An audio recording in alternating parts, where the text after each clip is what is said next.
শারীরিক এবং মানসিক দিক থেকে যদি সুস্থ থাকি তাহলে কিন্তু আমাদের যে মোটিভেশন কথাবার্তা তার যে আয়ু সেটা দীর্ঘ হয়। নাহলে কিন্তু ওই মোটিভেশন যে কথাবার্তা ওই 2 থেকে 3 ঘন্টা মাথার মধ্যে থাকে, তারপর আবার সেটা বাইরে বেরিয়ে যায়।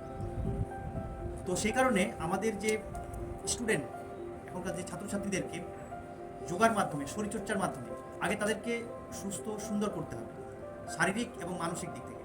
তাহলে শারীরিক এবং মানসিক দিক থেকে যদি সে সুন্দর থাকে, সুস্থ থাকে, তাহলে কিন্তু মোটিভেশনমূলক যে সমস্ত কথাবার্তা সেটা তার ব্রেনের মধ্যে গেঁথে যাবে এবং সেটাকে সে ইমপ্লিমেন্ট করবে, অর্থাৎ বাস্তবায়িত করবে। নাহলে কিন্তু আমরা যদি তাকে শারীরিক এবং মানসিক দিক থেকে সুস্থ না রাখি, অর্থাৎ শরীরচর্চা এবং যোগার মাধ্যমে, তাহলে কিন্তু সেই মোটিভেশন কথাবার্তা ওই ঢুকবে মাথার মধ্যে, 2-3 ঘন্টা থাকবে, 4 ঘন্টা থাকবে, 6 ঘন্টা থাকবে, তারপরে সেটি আবার সে তার বাইরে বেরিয়ে যাবে এবং সে যে ছন্দে চলছিল সেই ছন্দে আবার সে ফিরে চলে যাবে।